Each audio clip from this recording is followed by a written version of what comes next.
The NU tier currently has suffered a little bit of a bird problem. We have so many flying types, absolutely dominant or niche, but still good in the tier. And because we have such a large amount of them, and they all fill pretty different roles in the grand scheme of things, I wanted to do a little bit of a video covering them because I thought it's always fun when you have something like this happen. It's always a very nice time.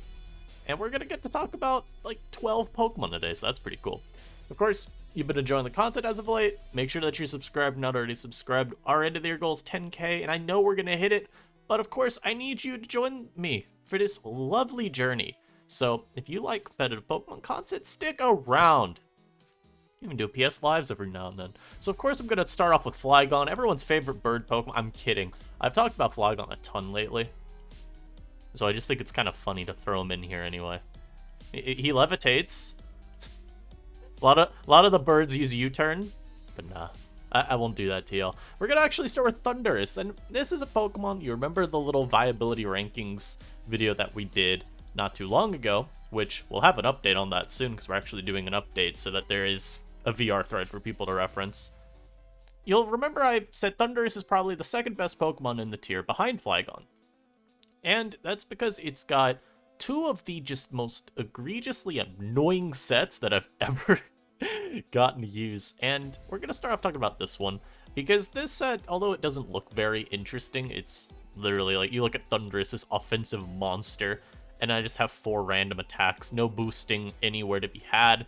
U-turn knockoff, just pure utility. The reason the set's so good is, of course, because it gives so much utility, but also, it's probably the most unpunishable pivot the tier has. You've got knockoff plus U-turn, which is already a fabled combination for any kind of physical scarfer.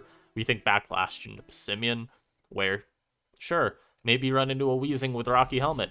I'm gonna knock that the first time, then that's gone for the rest of the battle. Now I can U-turn forever. There's nothing you can do to stop me. And it's kind of similar to what Thundurus does this gen, where a set like this, really, the only mon you're ever worried about is Vileplume.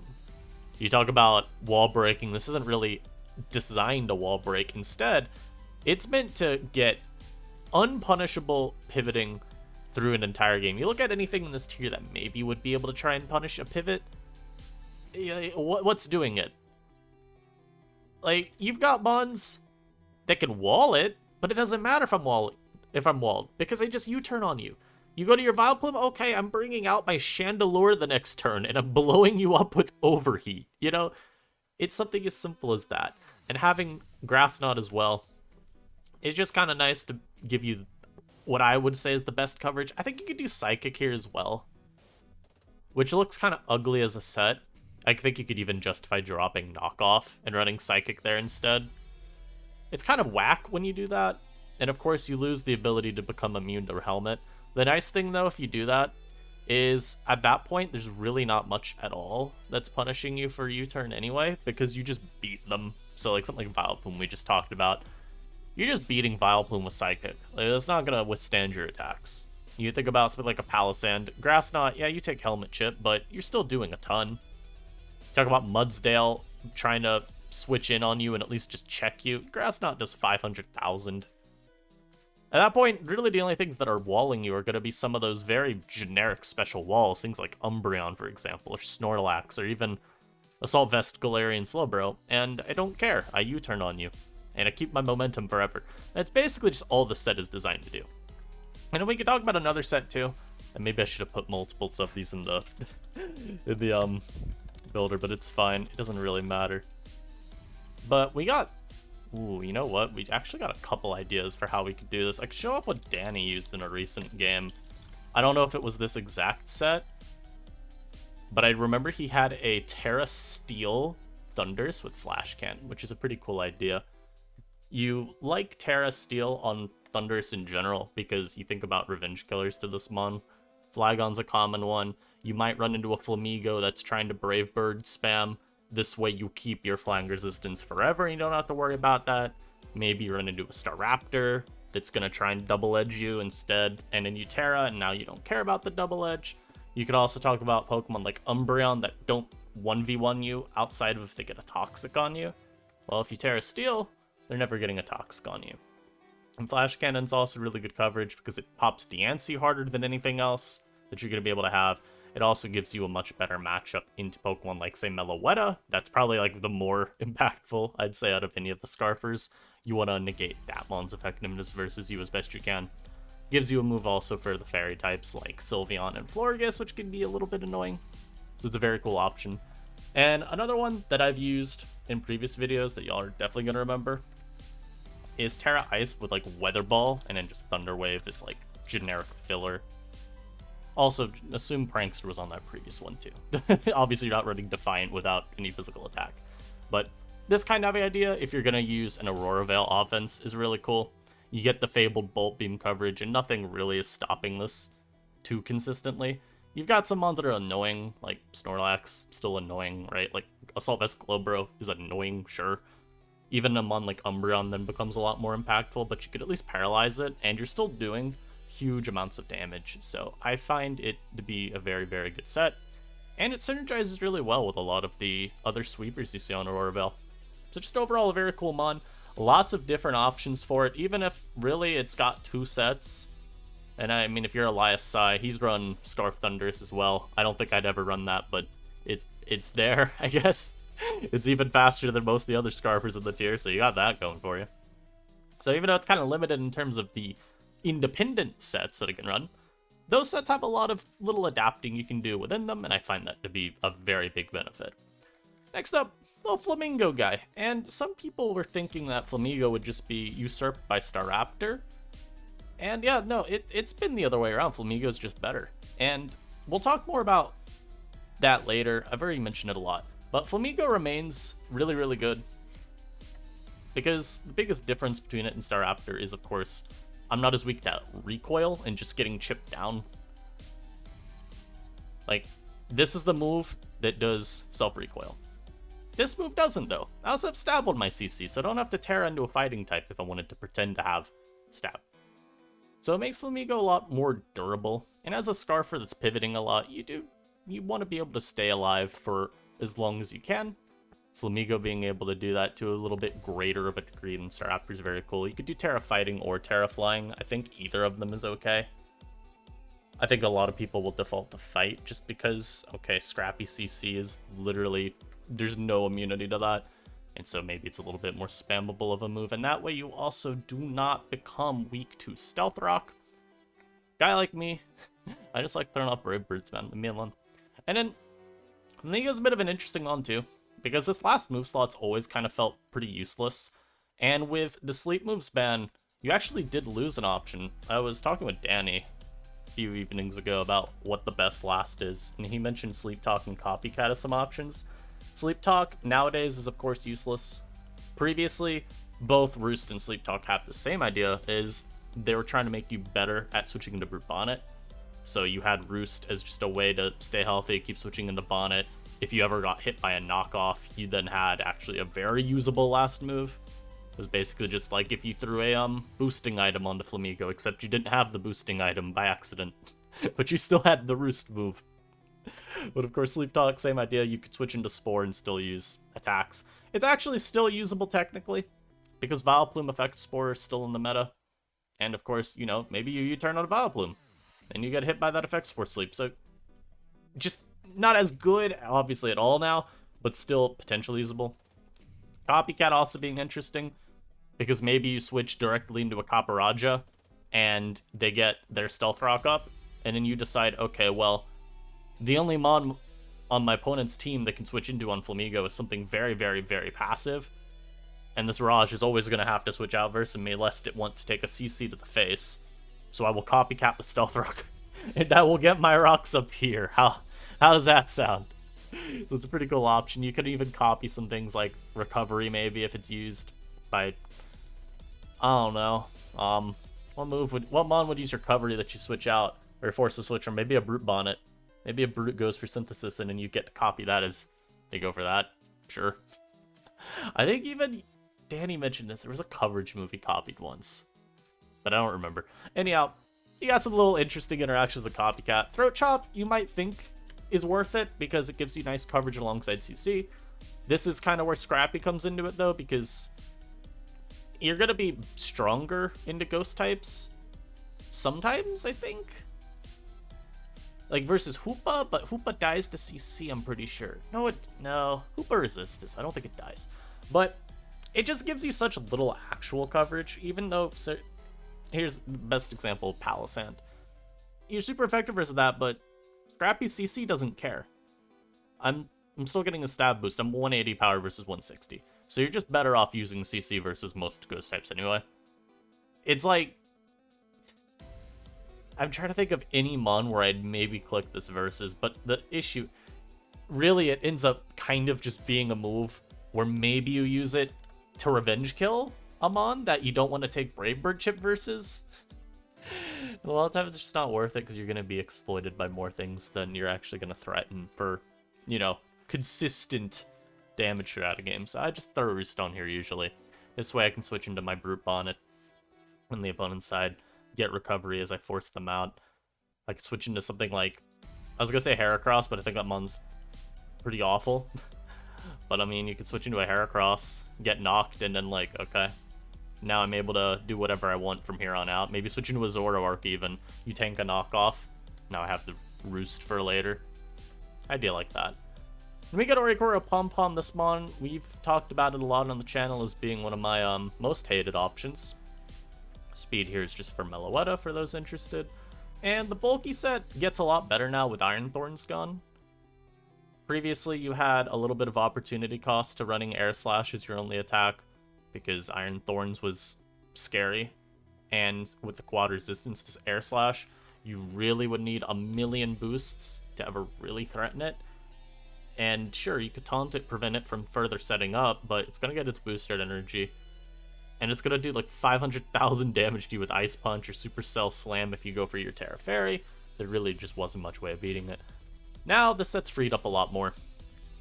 And although you still have some mons in the format that are going to give you some issues, like Copperajah could give you a little bit of an issue, for example, although, let's be honest here, Raj isn't doing much back to you, unless it's able to always accurately predict your roost and hit you with EQ. So it's not the worst matchup ever. Otherwise, like, what's checking you really? Like, Toxtricity isn't very bulky, and if you have enough Quiver Dances up, I believe you just 1v1 it. You've got, like, Bastiodon, but that mon isn't actually doing anything to you. You're gonna taunt it, it can't set up then, and now what does it do? Same with, like, a Colossal. Like, I'm not worried about this mon, even though it resists my Air Slash. Diancie is one of maybe, like, the few mons that's actually kind of annoying, because it can Diamond Storm you, hit you on your unboosted defense, and then that's kind of annoying, but also not really. That's probably the worst case. But the funny thing is Grassy Seed, this set has actually seen some use lately. This kind of comes into the Iron Thorns ban, by the way, again, that Rise of Grassy terrain that we talked about. Oricorio-Pom-Pom, one of the better setup supers for that archetype, and the reason for it is this bulky set. Is you get this Grassy Seed, you'd get the defense boost as well, then you get all the special defense boosts, and you'd become very, very difficult to take down. There weren't really any mons threatening to just straight up one-shot you, and throw Terra into the mix as well. It became very difficult. You can even talk about offensive sets with Mr. Pom-Pom. The bulky ones have always been what this has been most annoying with, in my view. But you can go a nice little Terra Ground, get your double stab here, still have Roost, and then just go full offensive. Something like this was also very possible. I saw someone say that they were upset at the Thorns ban. No one in the comments, it was I think in the NU Discord, because they said, we lost our best check to Oricorio-Pom-Pom. And, like, we did, but at the same time, what's stopping me from doing this and just beating you down within an inch of your life? Nothing at all. So, there's some give and take. We had people outright saying they didn't think the bulky sets were any good, even in the previous metas, because there were too many mons, I guess, that these people felt you couldn't really break through. So, there you go. According to them, Iron Thorns being God shouldn't matter at all. This set was always the good one. So there you go. But just another way you can maximize Oricorio-Pom-Pom, especially if you're able to weaken Pokemon like Snorlax and whatnot that may actually still take you on decently well if you go offensive. And ground flying stab is incredible, as you'll see with the other Oricorio we talk about later. Then we go to Gligar, mon that's fallen off a little bit recently. I think in large part because as the tier's power level increases and the wall breakers we have become stronger and stronger, Gligar's lack of recovery starts showing because you take those hits and they do more than they used to. So maybe you used to only get 4-hit KO'd by wall breakers and you needed Stealth Rock up to even get 4-hit KO'd. Well, maybe now you're getting 3-hit KO'd independent of Stealth Rock, so you only switch in once to these mons. It's a completely made up, damage calc thing, but that's kind of the point. That's kind of just the idea. The mons do more damage now. And so Gligar's fallen off because something like Palossand ends up being, in my opinion, a little bit better, because I can at least keep recovering HP and staying out of maybe 2-hit KO range. Gligar can't do that. It also just feels like there's more mons now that take advantage of Gligar. Thundurus is definitely one of the most prevalent. It's able to draw Gligar in very, very easily, get a knock. And although maybe from there you don't have a ton you can do, that's kind of where the Nasty Plot set ticks in, because not like any of the ground types outside of, I guess, Flygon really check it. But Thundurus can plot as Gligar switches in, and if you ran the old set or Stealth Rock 3 attacks with knockoff instead of Toxic, you literally had nothing you could do. It's kind of why Thundurus with Terra Steel is so good, because nowadays Gligar does run Toxic a lot more. Also because I really think you want Toxic just to hit Umbreon. Knock into U-Turn's still fine, but being able to keep that Umbreon in check through passive damage all through the battle is even better.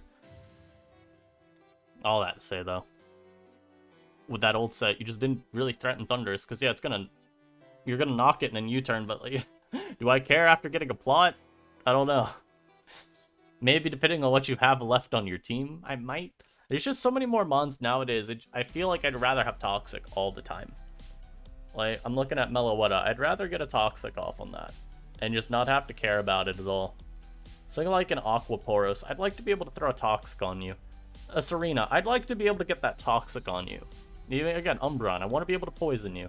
The fairy types, I want to poison you. The list just keeps going on and on. And so some of this too kind of comes back to hurting Gligar's overall versatility, because it feels nowadays like you're kind of locked into these 3 moves all the time. Others may disagree, but I don't know. These feel a lot more mandatory than they used to. EQ always was, and U-turn was just always probably one of the better options, period. But Toxic now also feels like you need it. Otherwise, you're just too passive. And so now, I mean, you could go Stealth Rock or Spikes, or maybe still go Knockoff. And Gligar, all this is not to say Gligar is some, like, terrible doo-doo mon that sucks now. It's still solid, but it's not able to fully feel like utility incarnate like it did a couple months ago. Because now I don't feel like I can just run any old set of utility moves. There's a little bit more restriction on it. All that to say, and then there's, hold on, Galar-Articuno. So this is just the offensive Combine set. There's definitely some bulkier variants you can try out too. You can go like max HP instead. You could use stored power instead of Psyshock. I just always have liked the offensive Articuno, because I find that you just brute force your way through so many mons. And you don't really need the bulk on this either, because most mons that you would run bulk for, I mean, like, what am I trying to out-sustain just through having a lot of bulk? Maybe an Umbreon? I don't really need max HP to do that, you know? A Colossal? Well, it's not really in the tier anymore either, but also, I don't care. Maybe Diancie's one of the mons, and even then, Diancie's kind of awkward unless I change my Terra type from Steel to something else. Maybe I go Poison, but Poison kind of introduces some issues, because then Flygon's able to revenge kill me a little more consistently. There's just always kind of some give and take. I think you could justify going like Terra Fairy maybe, but again, then you're weak to Toxic, and that's not very good because Umbreon will like immediately come out and poison you and say GG noob. So it's not like there's really a one-size-fits-all solution to having Articuno's checks handled in a more general sense. If you go bulky, you're just not going to break through the walls you want to break through as quickly as maybe you need to. You're going to also struggle a little bit more in some of those Calm Mind Wars versus foes like Florigus and Sylveon. A little bit nicer to just have the power, rely on your Terra to tank some hits better, and of course your own Calm Mind boosts. Having Psyshock as well to generally just win the 1v1 as is, and play it out like that. But I do like this one. I rate it around that like B plus or A minus threshold because I think although it's pretty difficult to build around, mostly because I'm gonna be honest, I mean, it just doesn't offer a ton.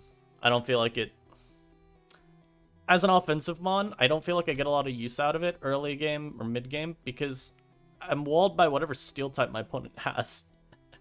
And I mean, you do some nice chip, but you better have spikes up. That's kind of the way I view it. It's a mon where team building with it feels very straightforward, where it's like, okay, I need spikes. I probably want maybe like a Dragalge on my team too, just to chip away at the steals for me. I'm just playing the same end game every time. So, good mon, just a little limited in terms of what it overall does. And the same idea applies to Braviary, where this one maybe has some more sets you can tap into, because you could do like agility with sheer force and a life orb. But the set plays the same way to Galar-Articuno and Articuno. The reason I go for, and also you probably do steel here, I don't know why I have ground. The reason I go with bulk though on this guy, instead of special attack, is you're trying to boost 2 different stats at once.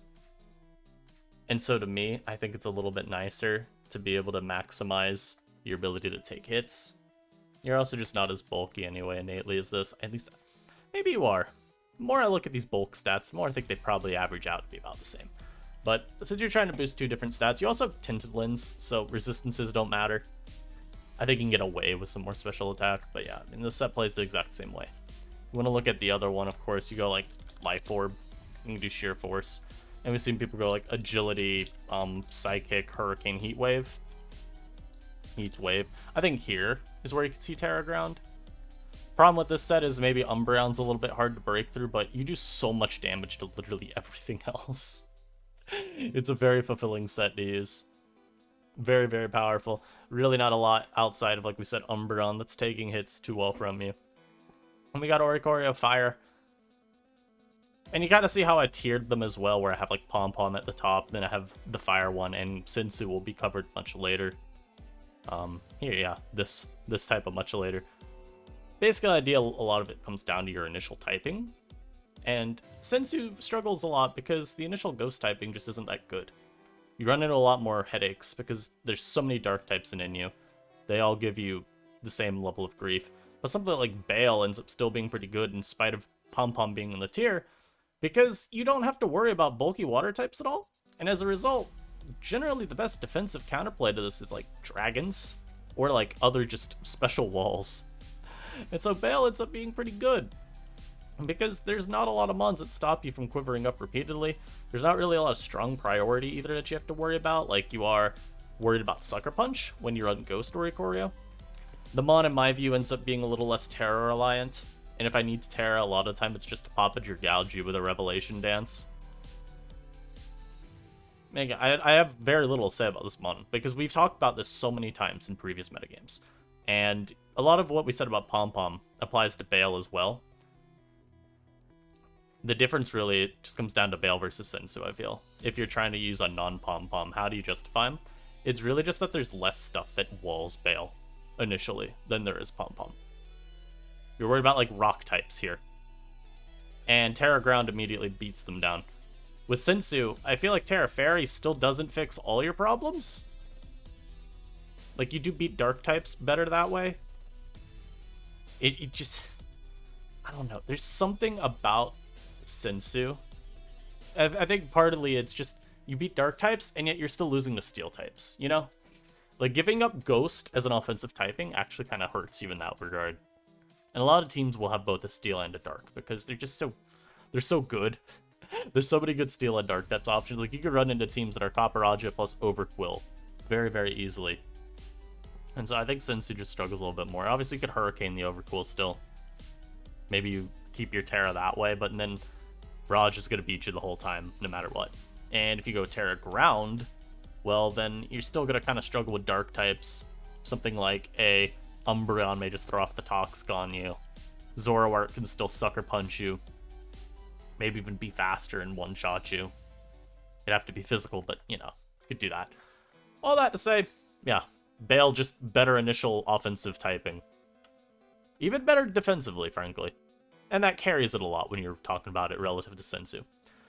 And then, of course, like we talked about Flamigo, why is Staraptor viewed as a lot worse? I mean, you look at the stats, Staraptor, 120 attack, 100 speed. You look at Flamigo, and it's got 115 attack, 90 speed. You know, Staraptor, surely it's better. It's literally stronger and faster. And you got Reckless, too. I mean, come on. Well, as we talked about, Recoil. Enya does not have great hazard control. Our hazard control is like Serena, Avalugg, and then sometimes Hitmontop and Altaria. So yeah, you can always easily build a team that's got hazard removal, but those teams are very, very balancy focused, and balance isn't the best, I wouldn't say, in Inu. I do think offense is where you want to be building for consistency, and I don't love a lot of the removal on offense as much. So Staraptor can kind of fall short on those builds, because you're not going to have, I don't think, as good of an offense team as you would a balance team, but then you're running balance, in a meta that maybe you shouldn't be. So that kind of is where it goes to. I think Flamigo ends up being fine on offense a little bit more than Raptor, because you're not as reliant on getting the hazard control going on. Since you don't take a ton from Stealth Rock, you have CC that you can spam. Raptor's got to spam out Brave Bird and Double Edge and just keep taking a ton and a ton and a ton more recoil. I still really like it. And in some ways, it's a little bit better of a revenge killer versus Migo. The problem is, I don't really like locking into either of Brave Bird or Double Edge. And CC not being stabbed sucks too, because you actually lose a lot of exchanges versus steel types. Scarf Raptor, I believe, does not one-shot Copperajah with CC. And it definitely gets one-shot back after using CC. So that's kind of where you see some of that struggle. With no Thorns in the tier now, at least there's one less Pokemon that just completely sets up on you for using Brave Bird. Unfortunately, it's not like we're lacking in those. You look through the tier, and I'm not even going to talk about some of these memeier options. You got Diancie, Duraludon. Let's go through here. You mean kind of Glowbro. Glowbro just forces you to KO yourself. But you got Toxtricity that comes in versus you on Brave Birds. Thundurus comes in on you on Brave Birds. There's still a large list of mons. I still really like this mon, though, because Terraflying Brave Bird does do so much, even through resistances. And, I mean, thankfully, hey, you got the most easy core of, like, Serena, Quillfish, Staraptor, where you get a lot of pivot support, and you got Spin plus Spikes. It's just a very strong combination alongside Staraptor. I think Migo ends up being more consistent. You can do Bandit as well on this mon. And you could even try, like, this is something we've seen a little bit of, like Terra Normal. And then you could just drop, well, I think you'd honestly drop Double Edge, keep Quick Attack. And you could have drop Double Edge, keep CC, run Quick Attack instead. And it gives you a little bit more late game potential too, because now I don't have to kill myself. So I'm using those Brave Birds. Maybe if I just get everything weakened enough, we get the powerful little party this way. And you're getting both the Terrestrialize boost and your normal stab boost. There's some potential here, but Migo oftentimes is better. Then we get to Altaria. This mon is just the worst to ever use. I've convinced myself Altaria's not like that bad. You match up okay versus a lot of their hazard setters. Just kind of sucks if you face off versus like Diancie, which is everywhere. But it's an okay remover. You check Water Poros very well, which is really, really good. You're a good Brute Bonnet check as well. You don't even, again, there's not even a Spore anymore. So that's cool. You check Arcanine pretty decently. You don't, it's not a great trade that you take versus Arcanine, but it's not the worst. It's the issue with Altaria is how little it does. Like, it's super passive, and so Altaria often is just giving up free turns. You come out to defog, you let in something like Toxtricity for free, and it's just boom bursting the living shit out of your team the next turn, which kind of sucks. You can do Perish Trap. Perish Song, Fire Spin. You can do like this set. I guess we'll make it, nope, not Brave. This will make it a Bold Nature too. And this set does give you a little bit more use, I would say, in like the meta context, because you can trap stuff like Snorlax, Dunsparce, kind of Glowbro even. Terra Steel sometimes good in a Glowbro, sometimes isn't. Really just depends on if it's like one of those Sludge Bomb plus, say, Psychic ones, or plus Flamethrower, plus Surf. It's got some options. on its end. So, roll the wrong coverage, yeah, maybe Terra Steel's not helping. Roll the right coverage, and, you know, yeah, you trap a Glowbro successfully. But, it's just hard to find that consistent usage out of it, I feel. Zard, it still exists for Sun. That's really the most I can say. You could do Specs under Sun, and you one-shot or two-shot everything in the tier, or you could do Scarf. And maybe you'll miss out on some two-shot and Oko thresholds, but you become just obnoxiously difficult to deal with for offensive Pokemon. Like, there's still a lot of Scarfers that not really outspeed. There's a lot of Scarfers that speed tie with you, but that's pretty rough. Like, imagine going to your Staraptor or your Flygon and just getting smashed by Overheat the following turn. Despicable. The biggest issue for Zard is that Sun doesn't actually need it. You have other options, so it's a little unfortunate. But still a cool mon for that build, just limited entirely to Sun.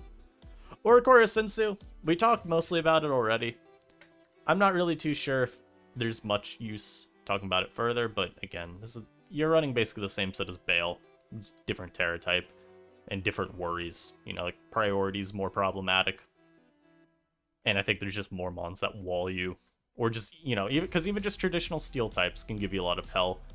Like something like a Klefki could just throw off a T-Wave versus you and not really care about what's happening in the next turn too much, which sucks. And the last one, Tornadus.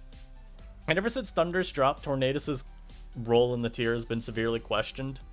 At this point, I feel like its main use is as a Specs attacker under Rain, though. Because you've got the perfect accurate Hurricane. You still, just like Thundurus, you learn Weather Ball as well, so you can get coverage for rock types through that and Focus Blast. The issue really, or not the issue, this is actually a good thing. The nice thing it has over Thundurus is you could do the same thing on Thundurus for Rain too, right? You could do like Terra Electric Thunder or something. But Hurricane doesn't have immunities, outside of Wind Rider Shiftry. But generally speaking, it doesn't have immunities. So it's got a little bit easier of a time spamming out its stab move, because Thundurus could always have to deal with something like a Gligar getting a correct pivot in on a Thunder, or a Jolteon, right? Torn is getting guaranteed damage every turn with this. So that does help it a little bit. But Rain without Politoed, just how good is that really? So, ever since that ban, Torn has kind of fallen off the face of the earth entirely. The pivot sets aren't worth using in my opinion at all, because Thundurus just does them better. Yeah, kind of sucks. But yeah, that's our showcase of the flying types of Inu. I'll get rid of the fake one there. Hope y'all enjoyed. Of course, if you are one of those guys that really likes flying type Pokemon, just, you know, I know some people always get their own favorite type. Inu definitely has a large selection of good options. There are definitely ones I didn't even cover in this video. So, let me know what is your favorite flying type to use in Inu down below. I think mine right now is probably Thundurus. There's a certain level of satisfaction that I get from using a mon that was banned to Ubers in black and white, and that is now somehow in you. It's very, very funny. Thank you all for watching once again. I'll catch you in the next video. Peace.